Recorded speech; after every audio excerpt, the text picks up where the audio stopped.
Oh my goodness, we are coming up with another urgent alert in the world. You know, we had spent time in America and Europe the past couple of weeks and months talking about alerts, but today we are on the continent of Africa because the former president now of Madagascar, Andry Rajoelina, was impeached by Madagascar's National Assembly following Gen Z youth protests that basically took this man out of office. They were like, look, we don't want to deal with this electricity crisis, this water crisis.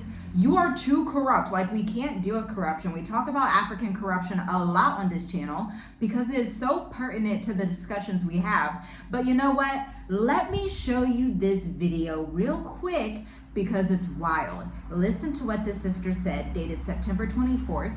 Then think about today being October 15th, literally 3 weeks later. Let's get into it. I want to take a moment to raise awareness about a deeply urgent and heartbreaking situation unfolding in Madagascar right now.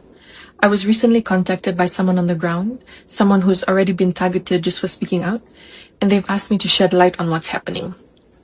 So in Madagascar, millions of people are living in daily enforced darkness. Power outages and water shortages are a part of everyday life. Hospitals are failing, schools are closing early, and children are getting sick from drinking contaminated water. Small businesses are collapsing, and at night, the lack of light puts lives at risk as crime increases and communities are left unprotected. Tomorrow, youth are preparing to demonstrate peacefully for the most basic human rights: clean water, electricity, and safety. But the government has denied their request to protest peacefully. But these young people still plan to go out and speak out, and their lives are at risk. This person who asked not to be named said, "We just want water and electricity. No more queuing for hours for dirty water, no more studying in the dark, no more corruption, no more silence." People in Madagascar believe that international pressure can make a difference, and that global attention can protect lives and put pressure on their government to act responsibly. So please share this video, talk about what's happening, and sign the petition in the caption. Woo, that was a lot, wasn't it? Now let's get into the storyline behind what was happening. I was seeing it across social media. I happen to live in the Mascarene Islands area. If you do not know what that is, it is right off of the Swahili coast where you have Madagascar, Comoros, Mauritius. There's a whole bunch of other islands like Reunion, Rodriguez out here. Like, a lot of people don't know how many islands are off the coast of East Africa and also Southern Africa. So I was seeing this on social media and I waited to do my content because I was gonna cover it last week, but I'm glad that I waited because last week it was looking more like it was like protests, maybe like a coup type of thing, but actually he was democratically impeached by his government, his National Assembly, due to the youth-led protests. And so the protests actually led to the National Assembly saying, you know what, he needs to get out of here. Like, he's too corrupt, he's doing the most, and like, we have to get the context behind this story. So let's dive in, because the movement began quietly, my friends. Ordinary young people frustrated by endless power cuts, water shortages, and corruption, which are not rare in Africa, but quickly exploded into a nationwide cry for change. By early October, the elite CAPSAT unit, CAPSAT, had joined the demonstrators, refusing to open fire on civilians. That's like real unity. That's like, okay, wow, that's interesting. Because, you know, you don't see that in other countries. You don't see that as much in America, definitely. You didn't see that as much with the Kenyan protests. You didn't see that with like the Bangladesh protests that happened. It was really like government versus people. But in this one, that National Assembly actually, and the CAPSAT unit, I'm assuming this is similar to their SWAT or something of that nature. And so they actually sided with the Gen Z youth. I think that's really interesting, okay? And then remember, within 48 hours, the president's power collapsed. This is huge. Like, this man literally fled the country. There were rumors, they're like, oh, he might be here in Mauritius.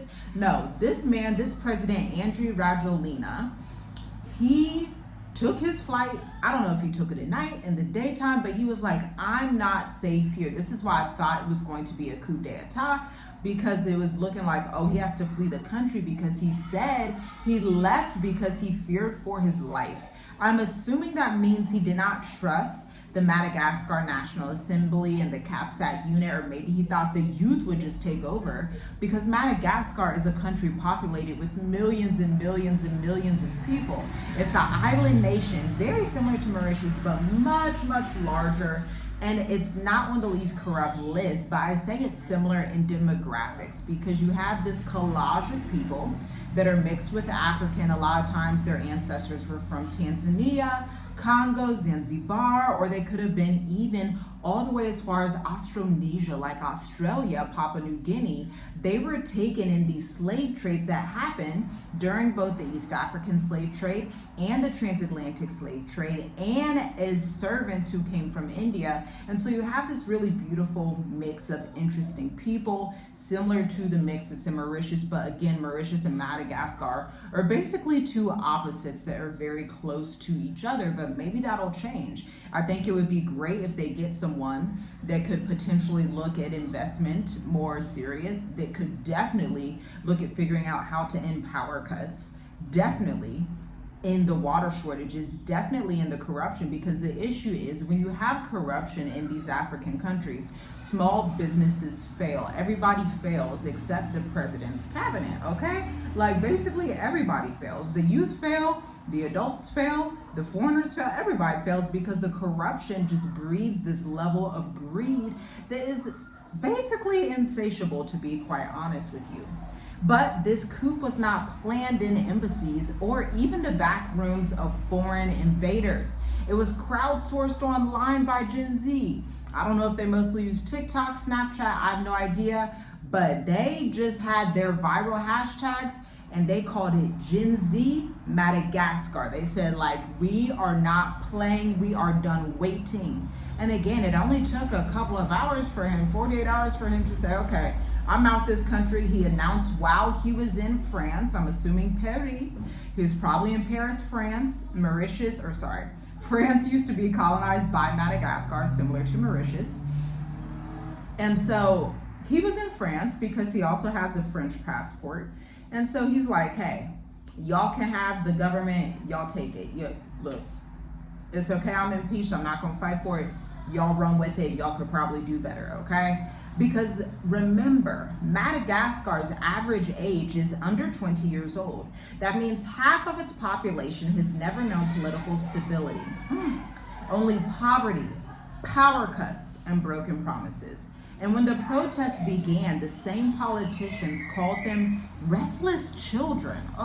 Now those children have overturned an entire government. And this isn't just politics, my friend. Oh no, this is a generational reckoning. Like from Nairobi to Lagos to Cape Town to Antananarivo, Africa's young population, with more than 60% of Africa being under 25, is refusing to inherit dysfunction. They want to live in nice homes. They want light in their homes. They want water, just basic human necessities. Like, I don't think that's too much to ask for. They want dignity in their work, and they want leadership that listens.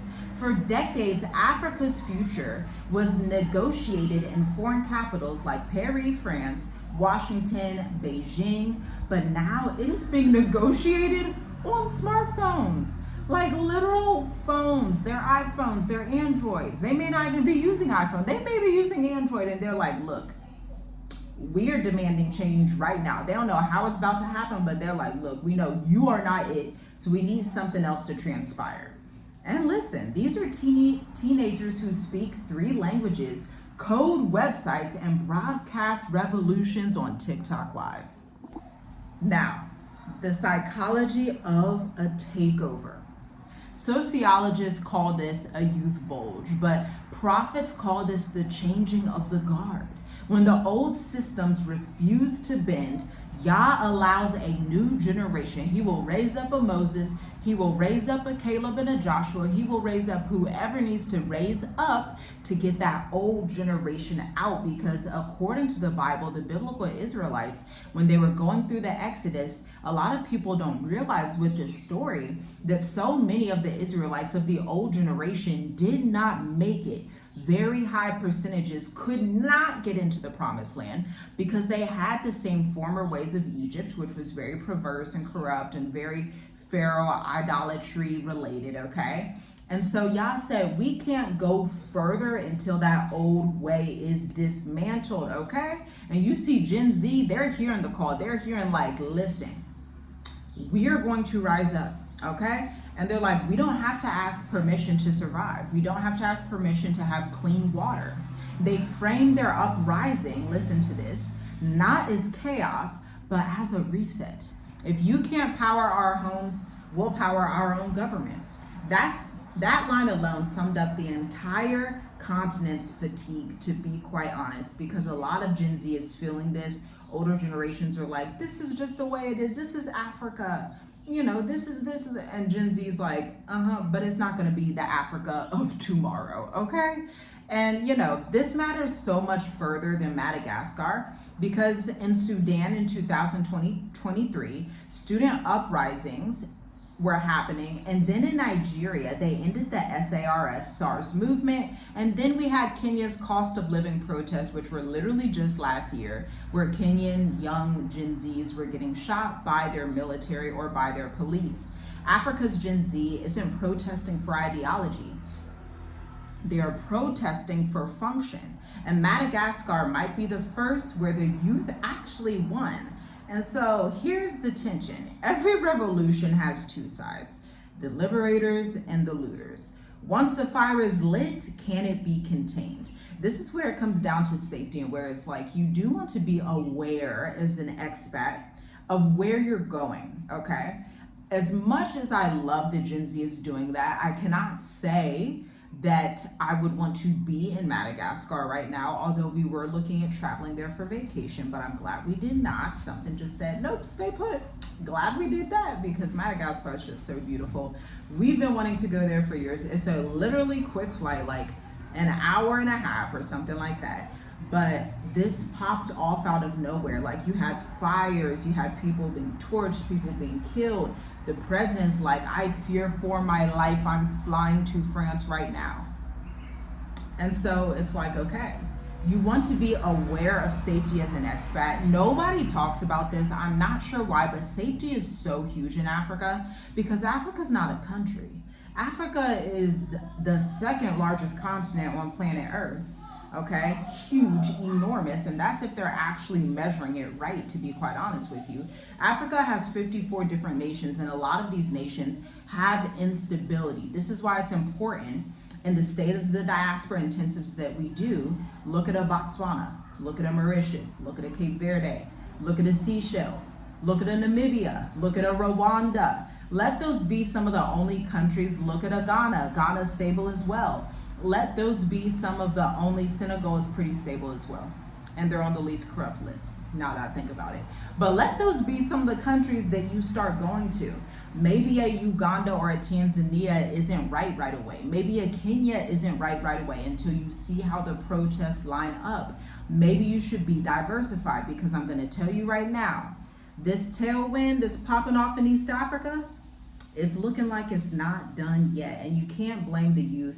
You as an American expat or an Asian expat or a European expat or an Australian expat or an African expat, you just have to watch, pray, discern, and go where you feel safe, okay?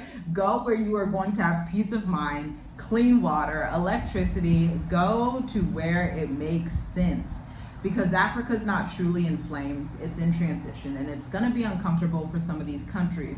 But I think in the next decade or less, we're going to see some beautiful changes. From Dakar to Dar es Salaam, young Africans are not running from leadership anymore. They're seizing it. Online, on the streets, in the parliament, through business, through investments. And so, is Africa actually in flames? Maybe, but not all fire is evil, because some fire is actually holy. Shalom, shalom. I'll see you in the next video. Let me know what you think of this down below. Pray for the people of Madagascar, but I'm confident that in the coming years, they will become more stable and their future will be better. I think this was like the bottom of the barrel. I'm feeling like the only way they can go up from here, or the only place they can go up from here, where they could go from here is up. Okay, I'm getting tongue-tied. I'ma see you next time.